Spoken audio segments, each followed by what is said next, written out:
Digital IDs is the biggest threat that we've got today. This is not convenient. This will enslave you. We have a resistance in this country which is bigger than ever before, I think. How did you go on at university? Because as far as I can see, they're indoctrinating young men and women. Day one, here's your pronoun badge. Check your privilege. Check people's pronouns. Don't be ableist, sexist, misogynistic. I'm a free speech absolutist. I turned up with a placard which said the trans flag equals mental illness. After that, I got death threats, calling me a Nazi, calling me a racist. I don't believe in gender. There are two sexes. And if you think anything else, you're mentally ill. Fact.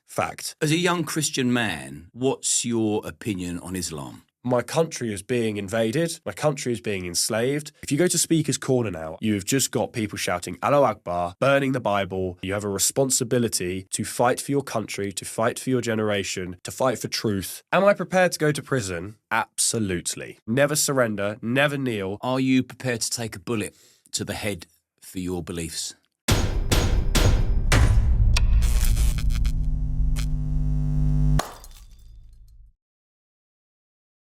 I want to say a quick thank you to our sponsors, Gold Seal. I use their products every single day, and now I finally get to work with them. I use their products for anti-inflammatory, reduced anxiety, better sleep, and mental clarity. I'm going to put a link to their website in the description, along with a 10% discount code for you to take advantage of. Go and have a look at their website, see if there's anything in there for you. I hope you enjoy this week's episode, and good health. Montgomery. Thank you for having me. Thank you for coming on. I've been watching your work. To say I'm impressed is an understatement. In fact, I'm flabbergasted a man so young has got such an advanced brain. We're going to get straight into it. You have been protesting against digital ID for as many years as I can remember. And when I backlogged doing my due diligence for today, you've spoke about digital IDs for a long, long time. You've warned it's coming and you've warned of the consequence. So roll with that. Digital IDs, let's get the ball rolling. I mean, look, digital IDs, just on the face of it, is the biggest threat that we've got today, in my opinion. But if you want to roll the clock back, we can look at COVID times and we can look at when they locked us down, took away our freedoms, our inalienable rights, and eventually imposed vaccine passports, which were enforced, on the doors of places to travel, to go on holiday. And instantly, this kind of a red flag for me. I'm like, looking at this, I'm like, right, what is this setting a precedent for? Because lockdowns and COVID, what it did is it showed anyone that's in power, whether they are opposition or not, it just showed Parliament how malleable and submissive we have become as a nation. And that was very scary because I knew, well, if we were going to allow lockdowns to happen and allow them to mask our children and allow them to tell us what to do and lock us in our houses for no good reason, what can that lead to? So I started doing some research. I started to realize that in China, for example, to which we copied during lockdown. It's amazing that, isn't it? We decided to copy a communist country as to how to deal with something pretty harmless. Social credit system. I started to explore this. Like, what is a social credit system? Well, a social credit system is where you're governed on your behaviour. So, give you an example. Obviously, we don't have jaywalking laws in the UK, but assuming we did for a second, thought experiment. You jaywalk, you get caught on camera, your face gets displayed in China, and then your social credit score, well, that's going to go down, and that's going to stop you from maybe, let's say, purchasing certain items in a shop or entering a certain venue. And you start to think, well, we've got all of the infrastructure in the UK for that. We're more surveilled in London than any other city in Europe. We're comparable to China in terms of the amount of cameras we've got. We've got facial recognition being rolled out everywhere. We've got our speech policed online. We've got a government which is authoritarian. So we've got all of the basis right now to bring in kind of a social credit style system, but all of that is only made possible ultimately by a digital ID. And this is what I kind of hypothesized, 4 or 5 years ago now, 2020, 2021. And I've been warning about it ever since. I didn't know it was going to be called a Brits card, but I did know a digital ID was coming. And as I say, you can go through my content and you'll find things going back a long time. And it's here. And now it's just exploded and everyone's obviously erupted in rejecting this. I mean, I think I think actually this morning they've responded to the petition, basically just ignored it and said, well, no, we're going to push this out regardless by the end of our term in Parliament. So, great, people signed the petition. I suppose what it did do is show that I think it's like 2.5 million or more now have signed this petition, which is just unbelievable. But the government aren't listening. And when the time comes, people are saying, what can we do? In the meantime, we can demonstrate, we can speak to our neighbours, we can go on social media, we can sign petitions, speak to our MP, but mass non-compliance is I'm afraid, is going to be the only way that we do this, because if we accept a digital ID, if we accept a Brit card, it is going to be George Orwell in 2025 onwards, and it's going to be very hard to undo that. And I'll just float people's minds back. Churchill, we had national identity cards during the war. Churchill abolished them after the war for good reason, because they were anti-freedom. We don't believe in a papers, please culture, but we had emergency legislation at the time.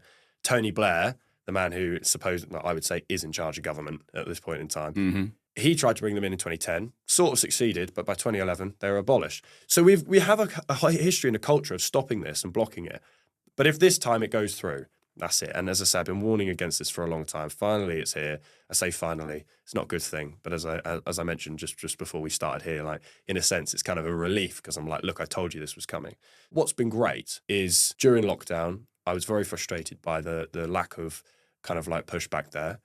But there seems to be a very big pushback against digital IDs. People just do not want it. So yeah, there you go. Well, I'll tell you what's frightening is the fact that they're going to reject that petition and roll it out anyway. That should tell you all you need to know about Starmer and his clan and his regime. He is a communist. He does want communism. He does want state control. And for the record, let me make it absolutely clear, because I was interviewed recently in Newcastle. I joined an anti-racism protest to find out what they were protesting against. Found it very difficult to get a straight answer from those people. But then there was people there interviewing people like myself, and so I was happily engaged in conversation and answered his questions. And he was asking me about migration, and I said, well, it's completely out of control. It needs to stop, period, until we get it under control. Illegal migration is just a no-no, point blank. And then he said, well, what would be your solution? And I said, well, like Australia certainly used to do, I don't really know now, but there's a scoring system. So I said, I think we need a scoring system where if you want to enter the UK and gain access and be a resident, you need to prove your worth. There needs to be an exchange of value. You need to show that you can contribute towards society, that you've got a good CV, a clean criminal record. You're sounding very far right now. Yeah, I know. All that common sense is so far right. A clean criminal record to prove you're not a danger, and that you respect British culture first, and British culture is the priority and the heartbeat of the country. And if you acknowledge all of those things, then maybe you stand a chance of gaining entry. Now, I posted that video, and people just took the little bits they wanted to hear. So you're saying you're pro-digital ID. It's like, no, not for a British citizen. There should be a scoring system once we get migration back under control, but I do think there should be a blanket ban, just sort of putting my caveat in there. But digital ID, I am with you. And just rattle off some of the consequences of, because I know that there's people that will say, well, they've got a digital ID card in Estonia, lots of different countries in Eastern Europe, and it works well because it's convenient. They're not under the Starmer regime. Imagine giving the state all of our data centralised. I mean, where that could lead is terrifying. First of all, we are Britain. Okay, we're different from any other country in Europe. All right, we invented common law. We stand by inalienable God-given rights, and we don't have the euro. All right, we have the pound. And I know that may sound silly, but I'm using it as a metaphor. I don't care what other countries are doing. We do not cross certain lines. As I mentioned, we've had the attempt at bringing national ID cards twice now. Both of them have been, either revoked or not happened. So the cons are, number one, you touch on a crucial point. 100%, they're not under a Starmer regime. But do you know what? If I'm to talk to someone who does like Keir Starmer, which is hard to find, but there are a few people, just ask them, how will you feel about Nigel Farage having access to your digital ID? Well, I wouldn't want that. And I'm like, right. So this isn't a left wing or a right thing. This is a culture of saying we need to distance the state from the individual, and we need individual liberty, and we need to make sure that the private sphere is protected. Now, going back to kind of like illegal migration, it's crazy. I mean, the fact that it's even been proposed that this is going to stop illegal migration is madness.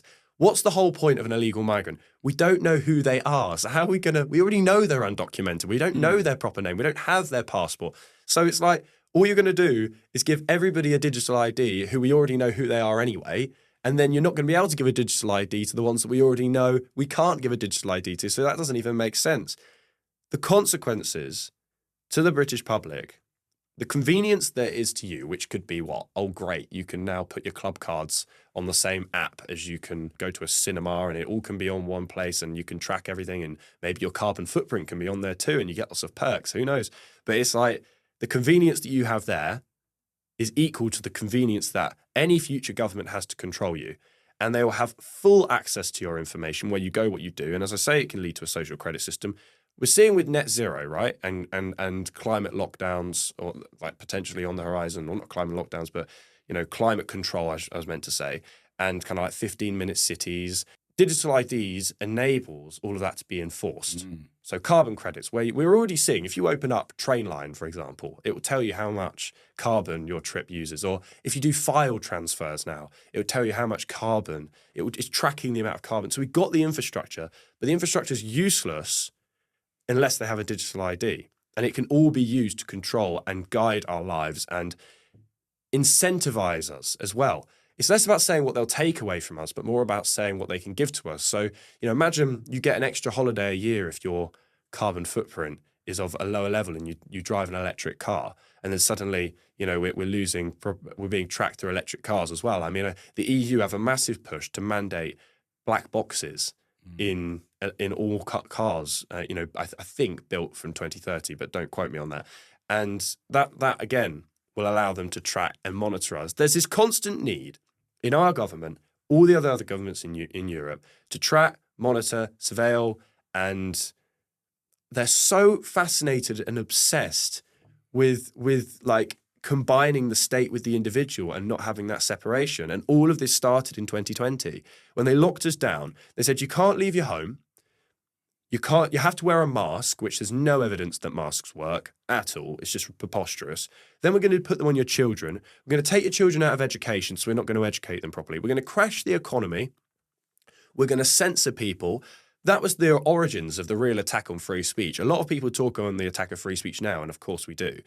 But really, this started in the lockdown times, and it wasn't a left-wing or a right-wing thing. It was nothing like that. It was just, if you have an opinion against lockdowns or, you know, experimental drugs, you will be censored and shadow banned. And this set a precedent. So the reason we're seeing our government kind of like rule over us with such an authoritarian fist is because I think, this is, again, opinion, but I think it's because they noticed how easily malleable we were back in lockdown. So I think the consequences of our kind of submissive nature in lockdown has led to 5 more years of boiling a frog slowly for them to now go, right, digital ID, social credit system. But on a more optimistic note, I just don't think it's going to work. And I do have faith in the British public. I've always been an optimist. And at one point, I was very angry about how the public behaved and responded to lockdowns. I felt that the public were too, as I say, the word is submissive. I mean, they're just submitted to this tyranny. But, you know, I'm also a Christian. I believe in forgiveness. And I do forgive and forget. Well, I don't forget, actually. But I forgive and I move on and I say, right, we've got a new battle now. Digital IDs, mass surveillance, control, globalism, technocrats pushing their authoritarian regimes on the public. And I do believe we're going to win. Well, I tell you what, you're a more optimistic man than me, because from what the pattern I've seen is very sinister, and I think, like you say, the whole COVID thing was a mass IQ test. Let's see how easy we can mould and manipulate the public, and they've done that very easily through scaremongering and fear. And most people fell into that trap until some critical thinkers spoke out loud, and then their voices were suppressed through shadow bans, outright bans, arrests.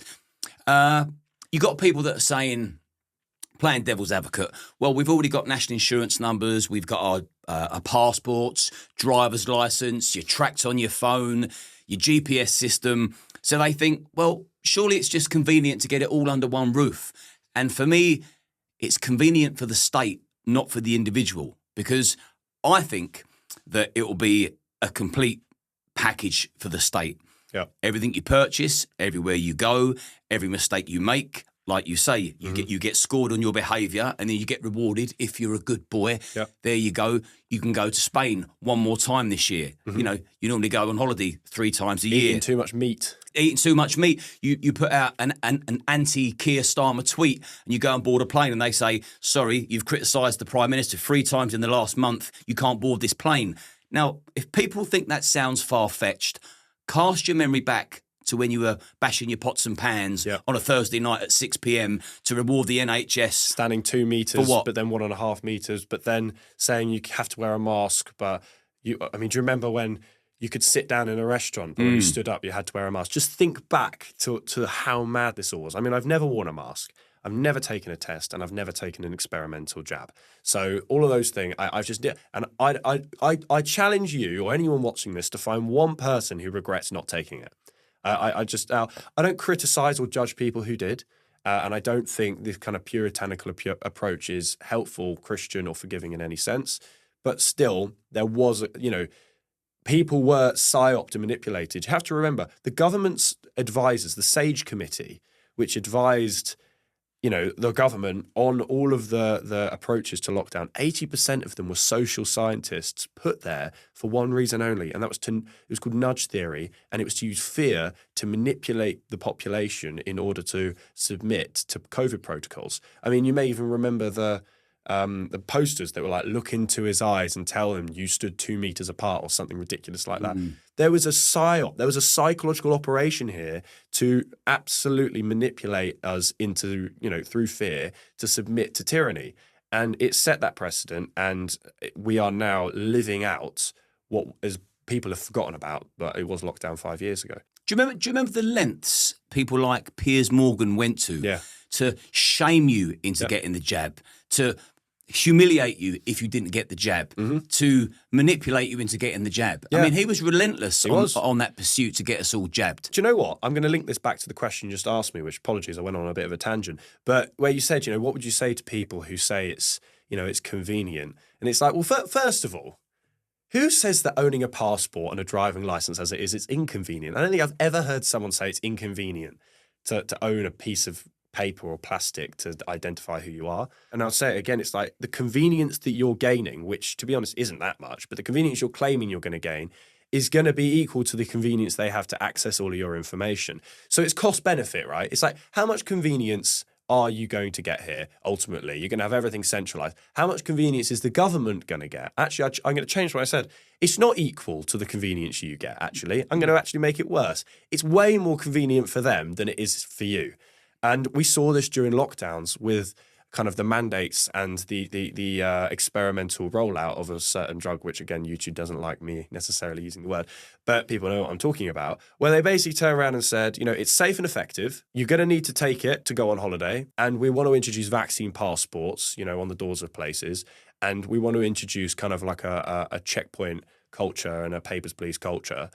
And it will be convenient because if you get your booster, I mean, they had it in America. Was it America where you got like free fries or something? It's just like, so if you just take that as as a little bit of history, and by the way, that was under what was supposed to be a conservative government, which in my opinion was equally as bad as Labour on many things, and is just call them what you want, left-wing, socialist, whatever, communist. I mean, I think that they're pretty equal to Labour. I don't really see them any differently. If you look at that, digital ID is no different. And if you've woken up to an extent and gone, do you know what, lockdown wasn't a good idea, but I wish I'd seen it sooner that lockdown wasn't a good idea, well, this is your time. This is your opportunity. Look at digital ID and be that person to call it out and say, do you know what? No, this is exactly what they tried to do to us before. Maybe I fell for it once, maybe I didn't, but I'm definitely not falling for it now. And this is not convenient. I just impress upon you, this is not convenient. This will enslave you. This will bring forward Agenda 2030 goals from the United Nations. This will bring in Klaus Schwab's fantasies around, World Economic Forum, great resets. This will allow Tony Blair to influence and directly infiltrate our cabinet and politics, a war criminal, a man who we have no time or respect for. And all of this will be made possible. All of it will come into fruition if we all accept having a mandated digital ID. And if none of the above that Montgomery has just rattled off concerns you, maybe the concern of having your data leaked will, because there's big money. Absolutely. There's big money in data. And if other countries know that there's a centralised system within the UK state that's got all of every single citizen's data stored, well, how attractive does that make us for a cyber attack? Well, hugely. You make a really valuable point, and and also everything I've said, maybe some people are going to listen to that and think, "God, that's a bit far fetched." So let's just take it down to the basics. Hacking. We had the Afghan data leak. This is government data. So anyone's like, "Oh, the government. You wouldn't have leaks in the government." It's like, come on. Everyone's fallible. Maybe some leaks are deliberate at times. I'm sure they are. But we had the Afghan data leak. Or let's have a look at something like Marks and Spencers. They had a massive cyber attack from some guys that just knew how to do kind of a decent amount of coding. And then they managed to, I think they lost them like £30 million. It's just like cyber attacks is very possible. And then let's even reduce it further. What about homeless people? What about elderly? You speak to my nan. I said, Nan, you're going to get a digital ID. My nan doesn't even do online banking. And my nan has been scammed in the past and is very nervous about everything being digitalised. She loves cash. Cash is king. I'm a big, advocate for cash and physical money. Detaching ourselves from big banks and the government tracking us, etc. So you're also going to be excluding all sorts of people, homeless people, elderly.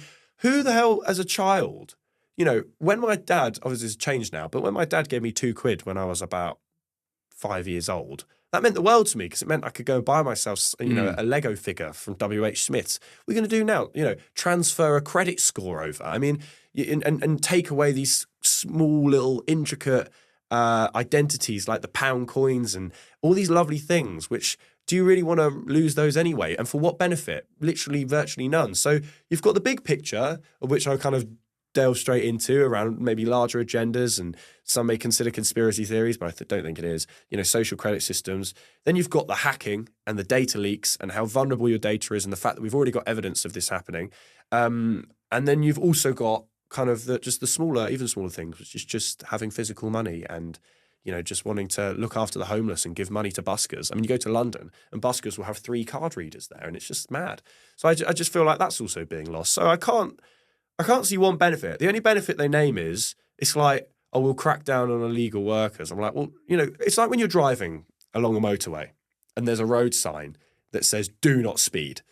Do you think if you're going to speed, that sign's going to stop you from speeding? No, you're not going to look at that and go, oops, sorry.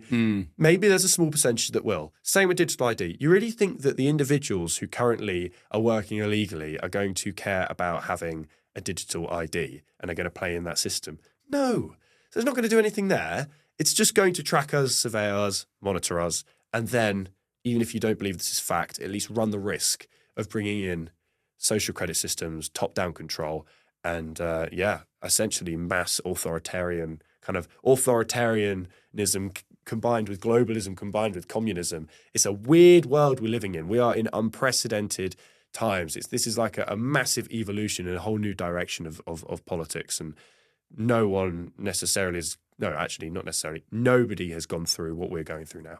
And a much more simple solution to stop illegal migrants from gaining access to work in the UK would be to stop illegal migration, period, before it gets to that stage, which I always thought the Navy were for. Yes. So this illegal invasion that we're currently under, all these hotels being flooded with illegal migrants, do you think that has been part of the plan to introduce the digital ID? Okay, so you ask an incredibly good question. And there is a theory of kind of the great replacement.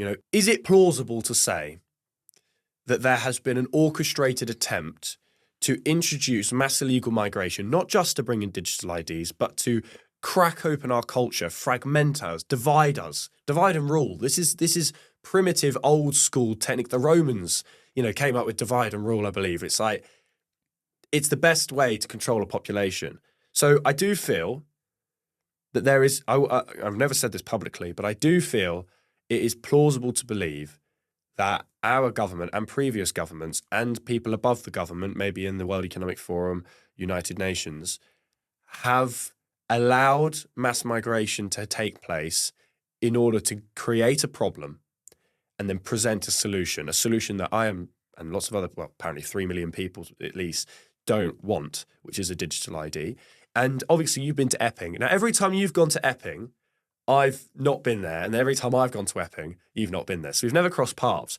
But I went there a few times and I was talking about digital IDs because I was concerned that lots of the individuals there were protesting against, obviously, the migrant hotels for very good reason, but weren't necessarily opening themselves up to a larger agenda, something a bit more nefarious, whether that's based on fact or not around the Great Replacement, at least exploring that being a possible initiative.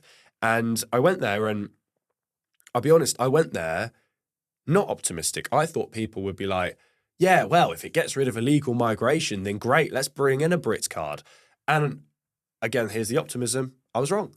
I turned up I spoke to people and they were like, we're not having that. Really? And I was like, yeah. And this is great that you don't think that this should be brought in. There are a few people that thought I was maybe turning up to sort of twist the narrative and hijack it, but I expect maybe they've changed their mind considering the recent weeks. But I went to Epping to express that, to make my voice heard and be like, guys, let's have a look at the bigger picture. And I'm so pleased at the reaction that we've got. Like people will not have it. I don't think there'll be anybody that goes to the Epping demos, for example, that will be like, yes, let's have a digital ID. Brilliant.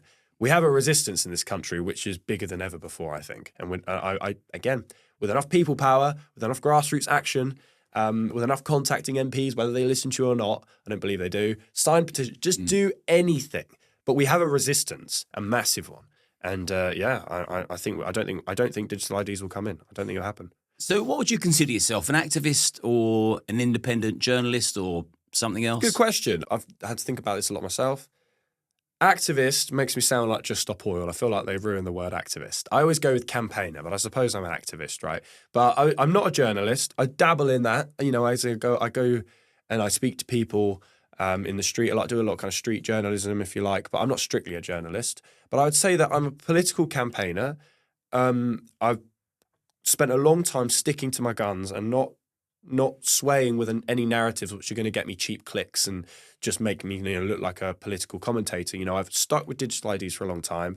I stuck with COVID for a long time and saying that and calling that out. I've stuck with the experimental drugs. I've stuck with net zero and man-made climate change being a scam. These are all things I've been and more recently, I've been much more outspoken about migration because I just got to a point where I was like, I've got to speak on this. It's just gone too far. Mm-hmm. So these are the topics that I cover. Also traditional kind of like conservative, and then people might not like me saying this, but I am a liberal. And I think this word's been hijacked. I am a liberal. I'm a traditional liberal. That word's been transformed, but I believe that the state should be distanced massively away from the individual. So I believe in conservative principles in the sense that I want a family unit.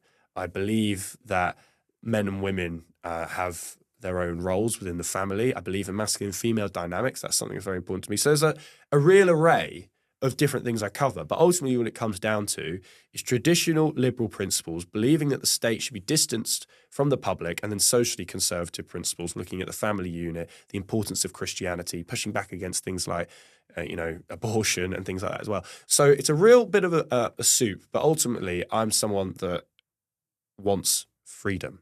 And I never turn around and say, I'm 100% right, because we're in this culture, we see it on both sides. I'm right, you're wrong, listen to me. No.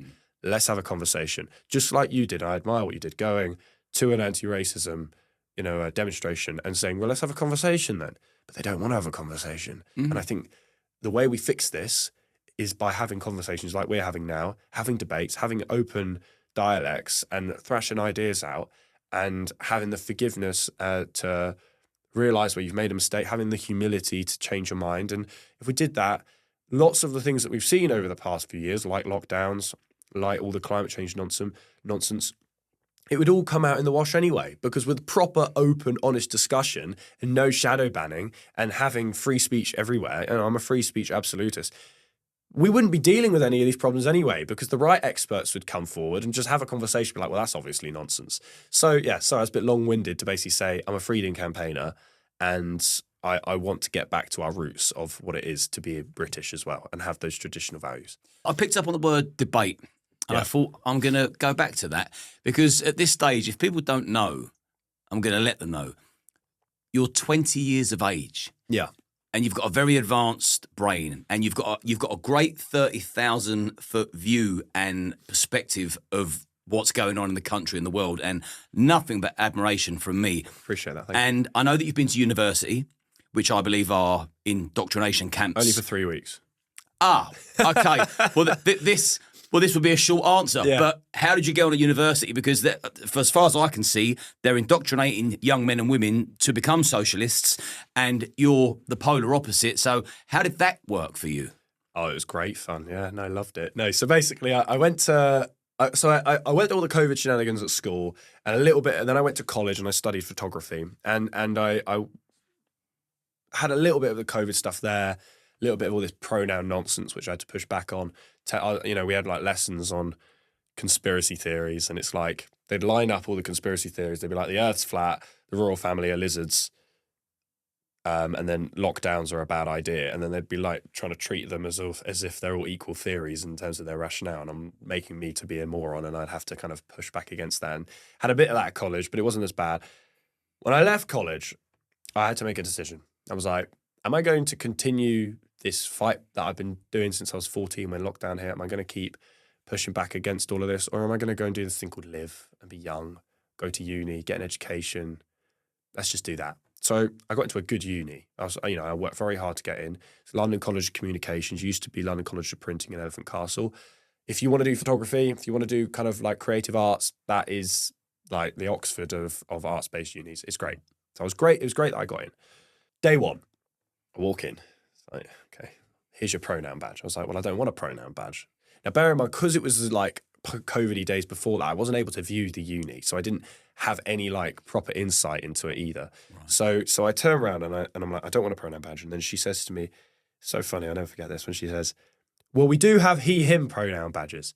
And I just looked at her and I was like, so you've worked it out then? You managed to figure out, I didn't need a badge then for you to work out what I am. So then I go in and then they give us a piece of paper and these are like the rules. This is it's pretty standard stuff. Be nice to each other, blah, blah. I mean, the fact that at 18 you need to be told to be nice to each other is a bit crazy, but we'll let it slide. Fine. Get lower down. It's like, check your privilege. Right, okay, it's interesting. What does that mean? It's like, if you're white, you could present an unconscious hierarchy towards somebody who is black or mixed race. Therefore, you need to check that. You need to understand and self-identify yourself as somebody who has privilege because of your skin color, because it could upset someone who's black or mixed race if you don't do that. I'm like, this is just that is just racism in itself, not to mention divisive and causing a problem out of nothing. Then it says, check people's pronouns. Then it says, don't be ableist, sexist, misogynistic. I'm like, all of these things. All right, I believe that men should provide, and by all means, if women want to get a job, fine. But ultimately, in my personal life, I believe that men, I'll provide for my wife, and I expect my wife to homeschool my children and raise my children. And I don't think that's misogynistic. They would dub that as I hate women, which is just ludicrous. So first we've got how subjective it is. So I kind of raise my eyebrows and I'm like, this is mental. And then a week passes. They're asking me to do gender study essays whilst I'm on a photography course, critical race theory essays whilst I'm on a photography course, which is just mental. And then I get to a J.K. Rowling poster in the tube, and this is when I first go on social media, and someone has stuck a gay pride flag over a J.K. Rowling Harry Potter type poster, and I rip it off and I post it. I'm sick of this. After that, I got death threats. I walked into kind of university, and it was like I stank of shit. Everyone would just move away from me. This is all because I ripped off a sticker, right?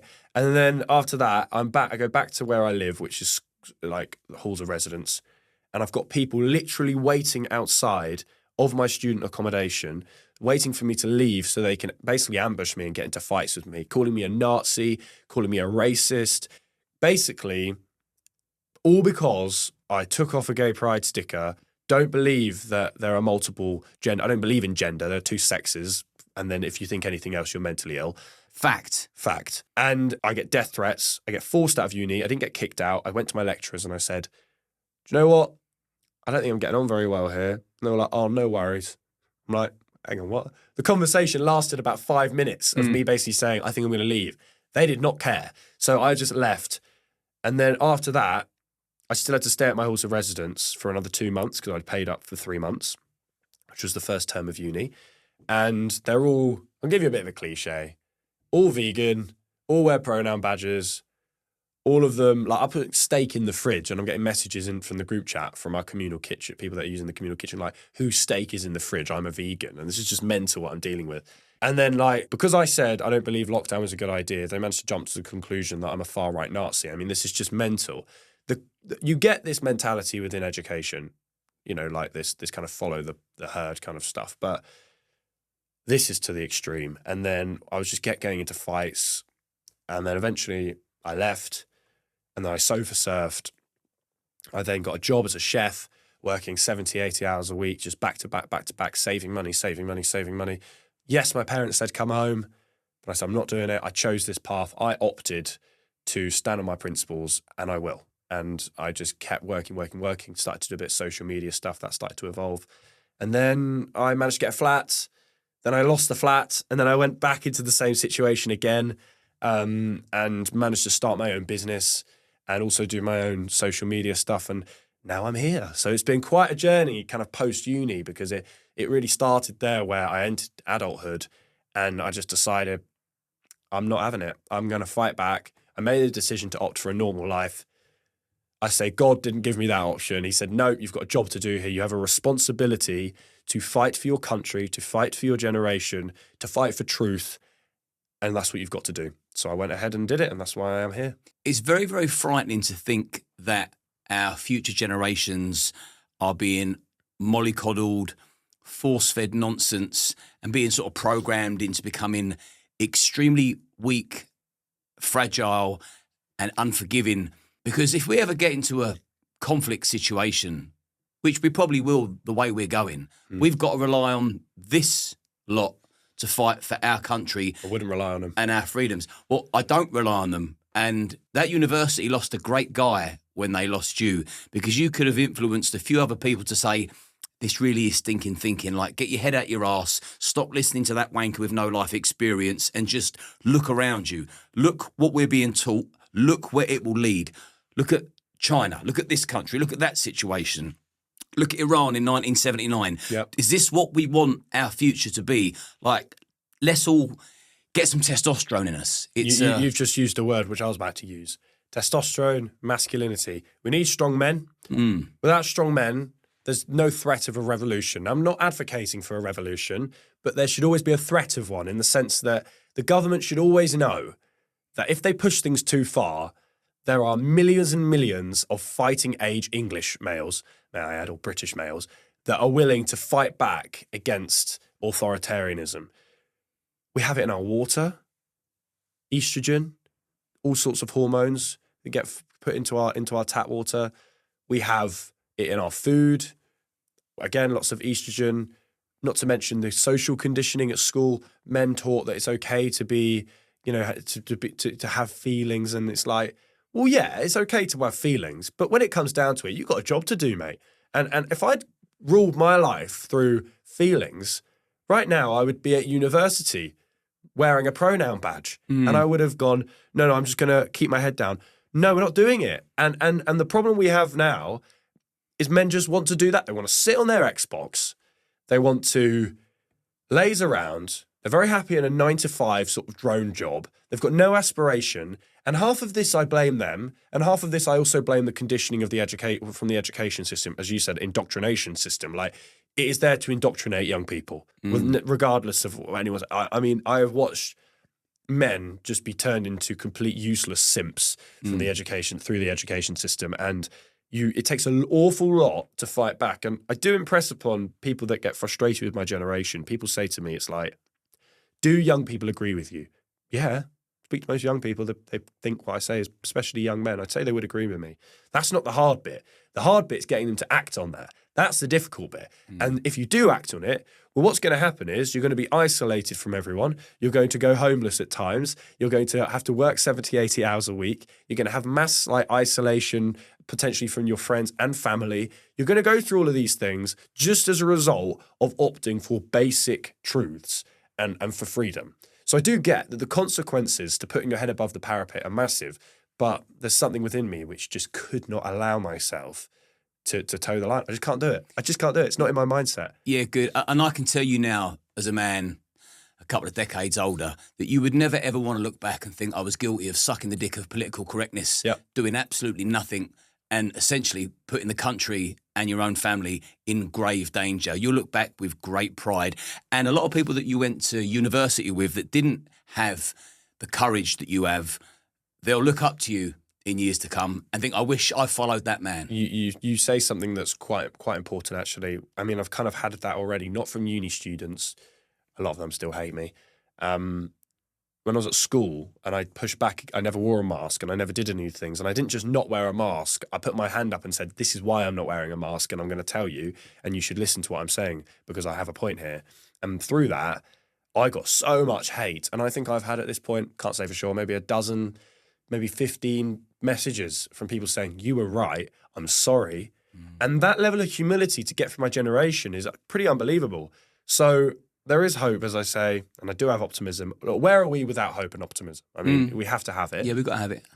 And as much as things get really depressing and really hard, like when the digital ID announcement came out, I didn't know whether to jump for joy in the sense that I have this weird paradox within me, which is, in the one sense, I'm like, oh no. In the other sense, I'm like, finally it's happened, so we can galvanize a proper pushback from the public.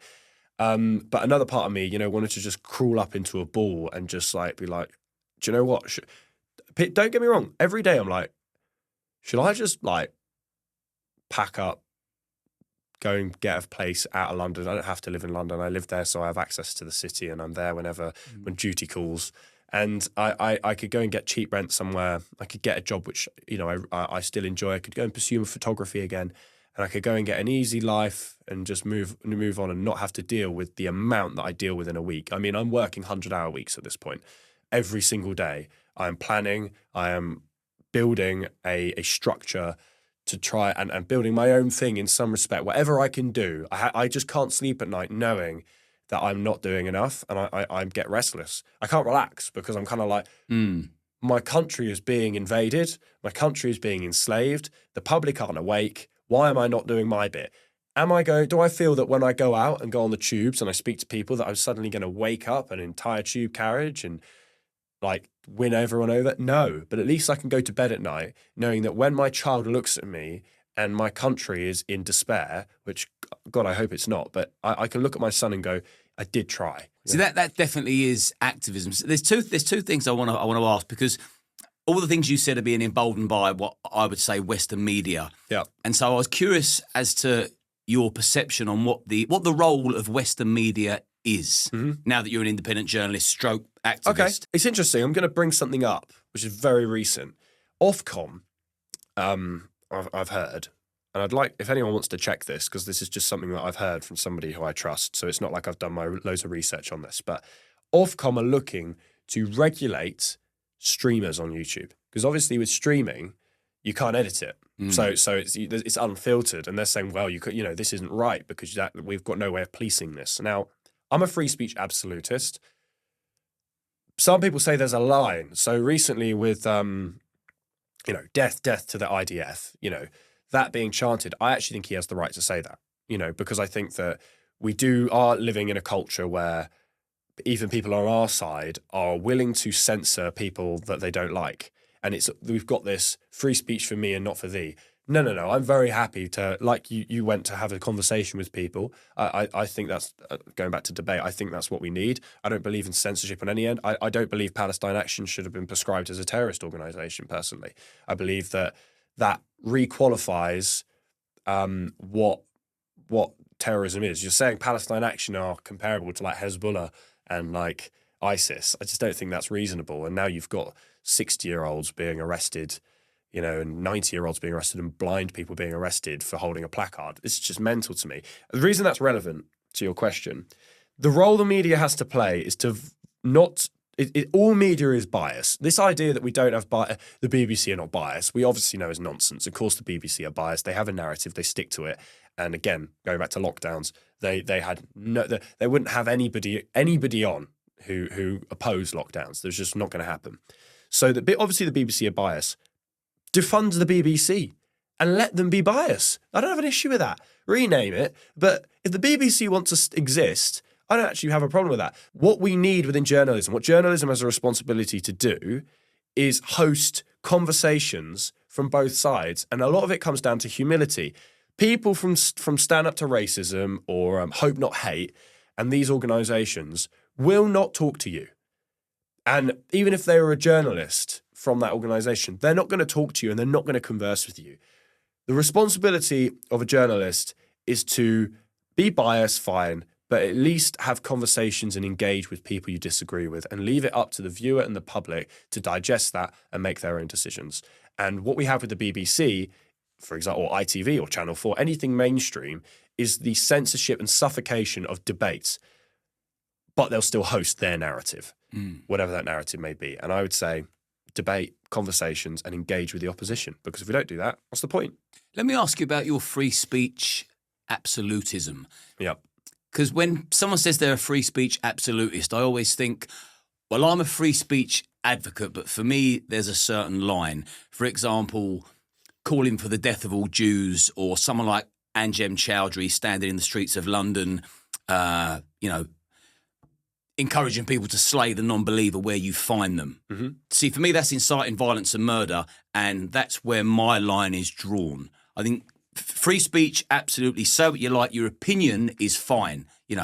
I hate X, Y, or Z. I despise this person for that reason. Cool, you're entitled to that. You shouldn't be getting in trouble for that. You shouldn't be getting arrested for that. But if you're calling for the death and destruction of people and places, for me, that's where I draw the line. And I'm not a free speech absolutist. Have you got a line, or does anything go? I think it's a big difference between myself, let's say, putting on Twitter or whatever, or X, let's kill all the Jews, which, by the way, for the record, that will get clipped. Monty says kill all the Jews. I don't think that. But assuming I said that, I don't think that's you shouldn't be arrested for that. That's free speech. If I'm walking through the street and I'm clearly a leader of an organization, or you could even say a gang, right? And I'm openly anti-Semitic and against Jewish individuals, and I've got 12 guys behind me, and I direct my 12 guys to go and beat up a Jewish individual who's opposite of me, that for me is the line. Because you're inciting direct violence. You are ordering, inciting, and encouraging the attack on one specific individual. You could even say a group of individuals. If, on the other hand, I'm openly anti-Semitic, which I'm not, of course, and I'm at a demonstration and I'm surrounded by a bunch of people who agree with me, and I just openly say, and call for the death of Jewish individuals, that's not a direct. I am not responsible for other people's actions in that circumstance, because I believe in personal responsibility. And it's not, whilst I have influence, if we take away personal responsibility from people and place our power in leaders and individuals that can influence, then I think we're going down a slippery slope. So I know that's quite a complicated explanation, but there is a very fine line and interesting nuance that I've made there. And I feel that, this whole inciting violence thing, people have their own minds. And if you want to say death to the IDF on stage, whilst I don't agree with it, and then somebody else goes and, attacks the IDF, right, because of that, hypothetically, is he responsible for that? Should he have the right to say that? Well, I think he should. In the same way, I feel I should have the right to say that, and I do not want anyone to take that right away from me. I wouldn't say it, but I have that right. You cannot police what I say. But if, as I say, I'm in a intimate circumstance where I lead an attack of violence on somebody, that's completely different. What about this for a scenario then? Go on. We have 2 years continuously of week in, week out, pro-Palestine marches, and you've got chants from the river to the sea, death to all Jews, being said loud and proud on repeat. And then eventually on the Jewish community's most holiest day of the year, an Islamist goes and slaughters innocent people mindlessly. Now, would that make you think, because of the free speech absolutist in me, and I've not objected to people chanting to the death of all Jews, that could have possibly led to innocent people being murdered? Does that play with your conscience? It plays with my conscience, but I will not sacrifice that inalienable right. It does. Of course, it plays with my conscience and makes me go, well, I wouldn't be a part of that though. And I'm not going to give up my free speech, which I am responsible for protecting and managing, because a bunch of individuals elsewhere are ruthless, nasty, vindictive, and narcissistic. Why should I give up my right to free speech? Because I know that I will never incite violence and call for the death of anyone. So why should I give that up because of them? That's the point I would make. This horrific terrorist attack has happened, and we can have no doubt that there has possibly been influence or crossover with the mass Palestine demonstrations that we've seen and people supporting Hamas in the UK. I'm not going to doubt that. I'm not going to put it all down to that because, again, he's got personal responsibility. But I actually want to, if you don't mind, just shed light on that a little bit because I put a post out just this morning before I came here, and I said Starmer and the Labour government are going to use this. This is what I think is going to happen. They're going to use this to bring in more surveillance, more digital IDs, because they're going to jump on it and be like, see, look what happens when you don't have a digital ID and we don't know who people are. We can't check people and we can't verify their criminal records and everything. And I think this will be used to bring in more surveillance and more control. Again, some people will say that that terrorist attack was actually orchestrated for that purpose. I'm not going to claim that. I want to make that clear. But I will say that at least it's going to be opportunised on. So you're very forthright in your beliefs, your actions, your attitude is solid. I mean, you're the most stoic 20-year-old I've ever spoken. In fact, I don't speak to youngsters because I find them all sort of twisted to the left. Yeah. And I think there's no real getting through to you because your teachers are bringing you up and your teachers are all left-wing indoctrinated. So it's like it's a melting pot for disaster. And I think, well, we got nothing in common. The age gap is one thing, but also the mentality. You seem to have your head screwed on. You're a bit of a soldier, to be honest, because I've seen the work you do on the streets. Thank you. You are a soldier. And being a soldier requires courage, and you put yourself in positions that most won't, which also gets you in trouble that doesn't get other people in trouble. So what troubles have you faced? First of all, I want to say thank you for recognising, stoicism as a trait of mine, because, Marcus Aurelius and stoicism and his book of Meditations, which I recommend anyone goes and reads. I'm not a huge reader, but book Meditations is one which I have read and had a profound impact on me. Stoicism, acting as a man, you need to act outside of emotion. Buckle your emotions down. That's not to say don't be emotional. I'm not saying that. But at times you need to be a soldier and you need to put your emotions to one side and act out of logic and not utilitarianism, not a coldness, but out of love, actually, which is an emotion, and use that to underpin, as I say, logic and a forthright inner strength. Tough love. Tough love. I just wanted to say, I wanted to note that and also say thank you for recognising that. So in terms of arrests, I went to London Pride. And actually, from people that agree with me on what I'm about to, the statement that I made, they still disagree with me going. And I'll explain as to why and might come back to that. But I went to London Pride 2025. They have a Pride march. I mean, they have trans Pride, queer Pride, gay Pride. Then they have everyone Pride. I went to the big one, the everyone Pride. Everyone's involved, whippy.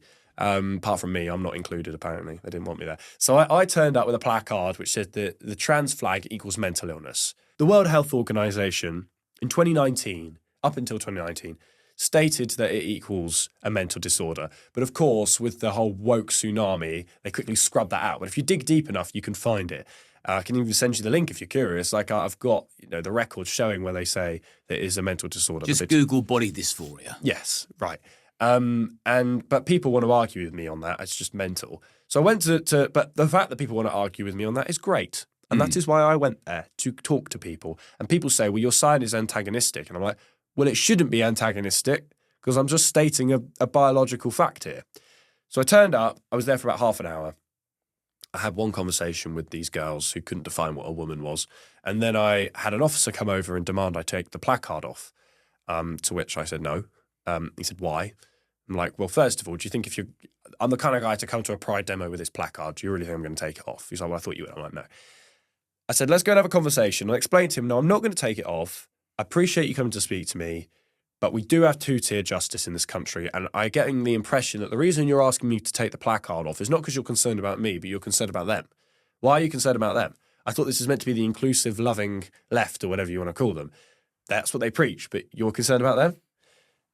However, I walked away because with what I do, you have to be conscious at times not to be too inflammatory and to, play the game and the system a little bit. And I withdrew, got 2 streets away and 9 police officers plus 2 further ones that were already arresting me, questioning me before that, come round the corner and say, excuse me, sir, can I speak to you for 1 second? He puts his hand on my back and then he handcuffs me. So there was no procedure. He should have had a conversation and informed me of why I was being arrested first. That's standard procedure. Didn't do that.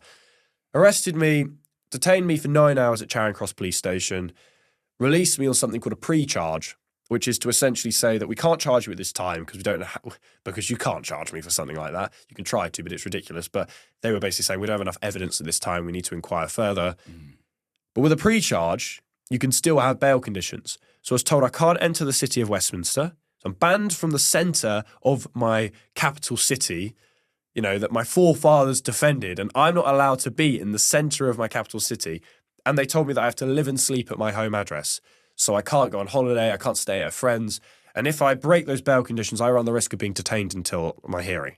I mean, this is just mental. I'm very fortunate because I got support from some great people, Free Speech Union. I also work with an organisation called Together. Alan Miller is a guy who runs that, again, massively came out against lockdowns, vaccine mandates, and I work with them, and he's very well connected amongst kind of like Toby Young Free Speech Union, and they came out and supported me, and I got a solicitor straight away. Not many people are as fortunate as me. I'm very grateful for that. And I mean, I was arrested for something called public order acts, and then I was detained for 9 hours, given these nonsense conditions. I then went back home, spent about a month or so battling this with my solicitor. They then said, okay, we'll move. It's funny. They said, we'll move the bail condition in terms of where you're allowed in London to, you can basically enter Westminster, but you can't go to Soho or Mayfair. I was like, what's special about Soho and Mayfair? And they're like, it's frequented by the trans and gay community. So I'm like, right, so they occupy a piece of London now. I mean, this is just ludicrous. Fortunately, we're in a position now, all of this has been lifted. I'm now can go into Westminster. But, and it was always going to be lifted. The process is the punishment. But to think that I can go to a demonstration, not even say something that's wrong, it is a mental illness, then walk away, then be arrested by 9 coppers, considering the fact that you can't even get a police officer to attend your house after a burglary these days. They're more interested in DEI and policing our speech. And then I'm detained, banned from the centre of my capital city, told I can't live or sleep anywhere but my home address, all for wearing a placard and stating a fact. That is England today. It's mental. Yeah, it doesn't get more mental than the current state of affairs and the current time that we're in. And if somebody had told me 15 years ago that in 2025 you'll be going to jail for sending tweets and you won't be able to criticise transgenderism and kids will be taught about trans at school and children will be taking puberty blockers, I would have ignored. I would have put that person in the mental health bracket themselves. Yep. Said, "Oh, you're clearly off your head. Like, you go over there, and I'm going to go over here and talk to some normal people." Now, I know that you've already discussed your arrest on another podcast, but it's an outrageous fucking story. But what I did say to Andrew was, after looking into your work, I said Montgomery is either going to end up in prison or Parliament. So I suppose 2 questions at once is, do you think you'll end up in prison? Are you prepared to go to prison for your beliefs? And have you got any political ambitions? Okay, great question. Am I prepared to go to prison? Let's take the Brit card and the digital ID. Absolutely. Our forefathers fought off the Nazis and protected our country on the battlefield. And I will continue that legacy. And just like my great-grandfather did in World War I will continue that. And if that means I go to prison, I believe in time I would be let out anyway. I believe there would be a revolution in this country if we got to the point where people were being put in prison for not having a digital ID. I'm absolutely prepared for that. And any other lines which I refuse to cross. I've put myself in this situation and I've had to make a decision actually before, during that uni experience that I described earlier, where I essentially I'm choosing to put myself in the firing line, and someone's got to do it. And I won't lie, after Charlie Kirk's assassination, not that I'm anywhere near as great as Charlie Kirk, it did start making me think a little bit and looking over my shoulder a bit and kind of like, ooh, this is, I am really putting myself, in the lion's den if I keep going at what I'm going. And especially I do it in a very unfiltered manner. I'm not really one to beat around the bush. I say it how it is, and I will expand on the greater agendas and try not to be too conspiratorial, but still I'm willing to investigate greater plans, greater agendas. And that's very, very, concerning for people who want those agendas hidden. How I got political ambitions. So I thought a lot about this. And when Charlie Kirk was assassinated, it had a profound impact on me. Charlie Kirk possibly could have been the future president, but it was never his ambition to be the future president.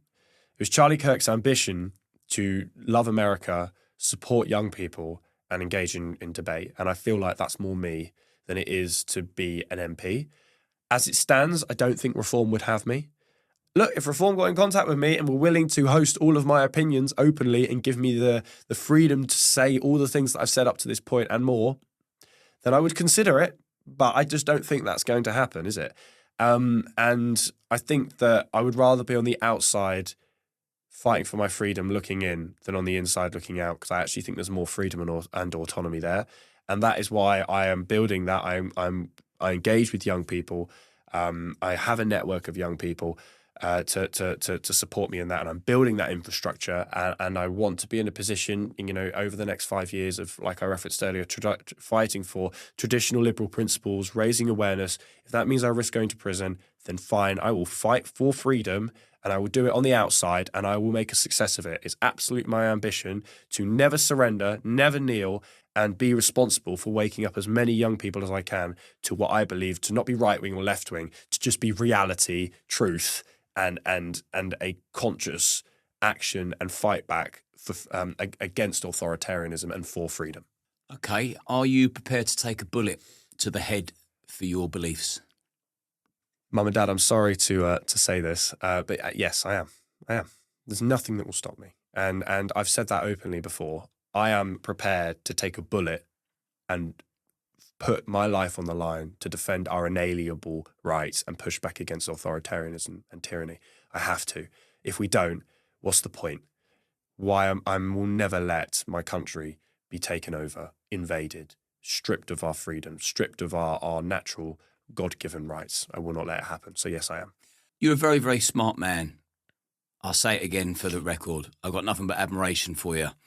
And I'm very impressed with your brain. I've learnt a lot from you, and I'm twice your age. Appreciate that, thank you. You could go and be an architect. You could go and be a property developer. You could become a multimillionaire in the next 5 years. I don't just believe that, I know that. What's driving you to do what you're doing? Why are you not steering towards a very safe, financially secure future? What's your main driving force? Why are you putting your life and liberty on the line? I've got two answers. I'm going to tell you before I became a Christian and after. Because I was still doing this before I was became a Christian and believed that, started believing in God. And I've already mentioned it already. At that point in time, when I was fighting back against lockdowns and all of that, my perspective was simple. I'm fighting for my country, and I can't look my child in the face and say, my future child in the face and say, I didn't try and I just let the country go to ruin. We're men, we have a responsibility to defend our country. That's part one. Now I feel like we all have a responsibility and duty. And me personally, as I say, I'm a Christian, and I believe that God gives his toughest work to his toughest soldiers. I believe you're one of those individuals as well. And there's many other individuals out there which have a calling and a responsibility to bear the difficult brunt of fighting against evil. And I say that because I don't know about you, but you can call them left-wing, or I don't call them left-wing all the time. I just call them evil. When I look into the eyes of some of these individuals, I don't see someone with a political opinion. I see someone who consciously hates people, who has evil inside them. And I think that this is a spiritual battle. I don't think we're just fighting to, get Nigel Farage in and turn the economy around. On the surface, there may be some good points in that and some truths, but I'm fighting against evil. I have a calling and a responsibility to uphold freedom in this country and fight for the godly principles of inalienable rights, God-given rights, the right to free speech, the right to travel where we want. These are things which I will never give up. And I couldn't look, I couldn't look God in the face and say that I didn't do that. I just can't do it. I mentioned earlier, I can't sleep at night. I know, and I know that with enough, the amount of time and energy I've put into this, which I'm not a grifter, I don't have huge amounts of money. People think that, maybe I'm quite well. It's not the case. I do okay, but ultimately I could be in a position of a lot more money. I don't have to do this. People don't realize the level of work that goes into this, the sacrifice that goes into this. Before I got any kind of financial support for the work that I do, I was doing this for free for 3 years. And now I'm in a position where, as I say, I work with other organizations as well, and we're members funded. I'm members funded, and I'm so grateful for that because that enables me to do my work full time. But if the money was taken away from me tomorrow and a cashless society was brought in and a social credit system was brought in and everything was shadow banned and my social medias were all deleted and I was taken off X and Twitter and there was nothing, you'd find me outside 10 Downing Street with a megaphone saying, we say no, and I will continue to fight. This is not about fame. This is not about ego. This is not about some narcissistic financial obsession that I want to be this big name. It's about bearing responsibility, being a man, and regardless of the circumstances, you will find me on the streets fighting. That's my answer. Also, a lot of young men have turned to Islam. It's become very, very trendy, although there is a bit of a Christian resurgence. But as a young Christian man, what's your opinion on Islam? I think it's appalling. I think that we do have a massive attempt at Islamification in the UK. I filmed a video not long ago at the beach, and this is probably the most controversial video I filmed. I didn't think it would be, but it was. I went to the beach, and I have not been to the beach for a very, very long time. And I went to go see a friend in Portsmouth, which is quite a traditional kind of, I think they've got the largest support base for UKIP, I think, in Portsmouth. They're very traditionally like a lot of kind of good right-wing locals, whatever you want to say. And I was on the beach. It's like looking in the sea.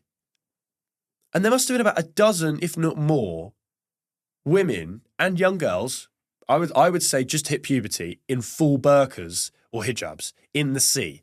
And I just remember, I'm like, I've got my fish and chips. And I'm at the British seaside or English seaside. And I'm about to go get an ice cream.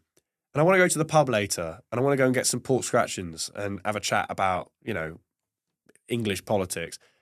But what I can see is a bunch of women being dictated to by men on the beach who are playing, playing football or something, that they are only allowed to go in the sea fully clothed and covered up. And what people don't understand is when I put this video out, they're like, first of all, you shouldn't be filming women and children in the sea. I'm like, okay, guys, I wouldn't have filmed them unless their faces aren't in it because they're covered up, so you can't see anybody there. It was controversial and people didn't like it. But what they don't realise is what Islam is very equal to what we're experiencing now in the sense of, within our government, in the sense of it's so authoritarian. Islam is very authoritarian, and there is an obsession to convert people. Christians don't operate like that. Christians will have a conversation and put their beliefs forward. But they are there's a culture of forgiveness, love, and debate within Christianity. Within Islam, it's very abusive, one-sided, slay the non-believers, and I just don't agree with it, and I don't think it mixes with our culture at all. Even if you're not a Christian, even if you don't believe in God, nothing like that, you must believe at least that Christ is quite a good figure to look towards, even to govern a country, to be the backbone of our ideas and love thy neighbour and forgiveness. But to answer your question regarding Islam, yes, I have loads of problems with it. Do I think there's an obsession with Islam in the UK? Absolutely. If you go to Speaker's Corner now, it's nothing like it used to be. You used to go to Speaker's Corner and you'd have all sorts of debates, maybe vegans, people who are carnivore, climate change debates. Now it is a shouting match. You've just got people shouting Allahu Akbar en masse, burning the Bible, and then Christians shouting back. And it's just a shouting match. There's no conversation, there's no debates. And there is a conscious attempt to bring Islam into the UK. We have massive issues with Pakistani rape gangs. I grew up just outside of Peterborough. The way my dad actually described where I grew up is a cultural desert, in the sense that there was no culture, no English culture. It was a mishmash of no identity and just people who are, and now I look back on it and I see that a lot of this was involved in Islam, who don't identify with English culture at all, no integration, no interest in it, and feel that they have some kind of responsibility and duty to infect our Christian land with their ideologies. And I don't have any interest in it. I don't want it. I will just add on, though, people that are calling for the ban of the burqa, or people that are calling for the ban of Islam as well, I also don't believe that's correct. I believe we should work on our Christian principles in this country and just focus on that. And if we had the attitude that Islam has at times in terms of how committed they are to their faith, then we wouldn't be dealing with this. Plus, also stop the boats, stop mass migration, close the borders, and deport all the illegal migrants. That would also kind of help, because I'm sure that there's a massive side dish of Islam that comes with that. Let's be real. But I also believe that people should have the right to practice whatever religion they want, but we should be focusing on Christian principles in this country, and organically and naturally, we won't see the effect of Islam in the UK.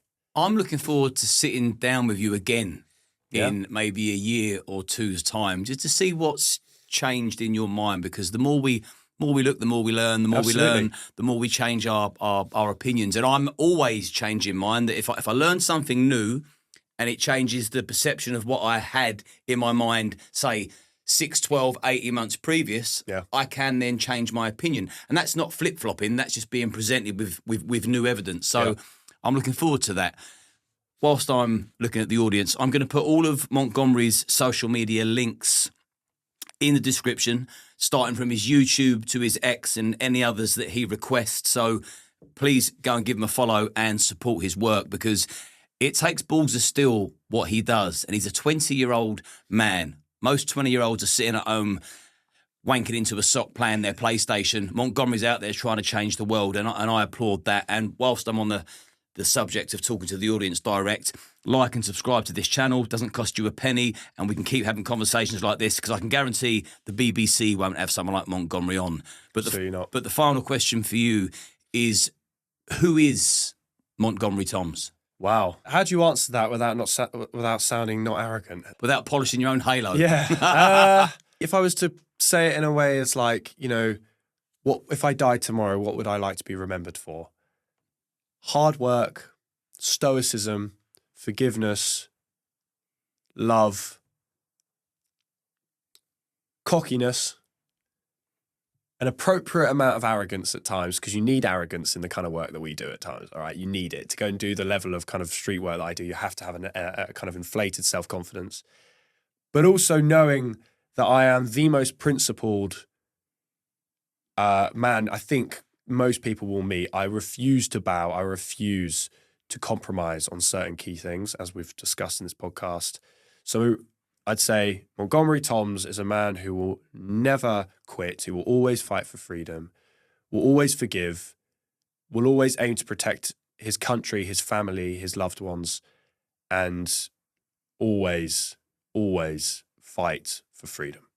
Well, I wish you nothing but the best of luck. And my final message to you will be, for fuck's sake, stay safe. I will. Thank you. It's been a pleasure. That's amazing. Get off, brother. Thanks so much.